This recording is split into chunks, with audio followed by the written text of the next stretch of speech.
জামাতের আকীদা ঠিক নাই, একটু ব্যাখ্যা করলে উপকৃত হব। আচ্ছা, আমি আমার আকীদাটা আগে বলি। আমার আকীদা হচ্ছে আমার আল্লাহ ওয়াহেদ, তার সমস্ত জাত এবং সিফাতের দিক থেকে তার কোনো শরীক নেই, তিনি লা শরীক।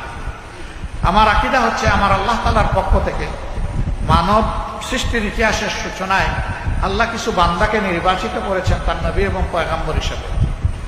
প্রথম নবী হচ্ছেন হযরত আদম আলাইহিস সালাম, শেষ নবী হচ্ছেন মুহাম্মদুর রাসূলুল্লাহ সাল্লাল্লাহু আলাইহি ওয়াসাল্লাম।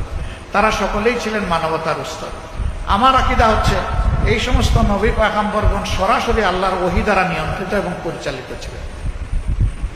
অতীতের ওহীগুলা অবিকল এখন বিদ্যমান নেই, বিদ্যমান আছে আল্লাহর দেওয়া পূর্ণাঙ্গ হেদায়েতের কিতাব আল কোরআন। এটি আমার আকীদা। আমার আকীদা হচ্ছে যে আল্লাহ তাআলার আনুগত্যের সর্বোত্তম নমুনা হচ্ছেন মুহাম্মদুর রাসূলুল্লাহ সাল্লাল্লাহু আলাইহি ওয়াসাল্লাম। আমার আকীদা হচ্ছে মহান আল্লাহ তাআলা এবং তার হাবিবের আনুগত্যের সর্বোত্তম নমুনা হচ্ছেন সাহাবায়ে কেরাম রিদওয়ানুল্লাহি তাআলা আলাইহিম আজমাইন। ভাই, আমার আকীদায় দোষ থাকলে চিঠি লিখে একটু আমারে জানিয়ে দিন। আমার জানা মতো আমাদের সহকর্মীদের আকীদাই থেকে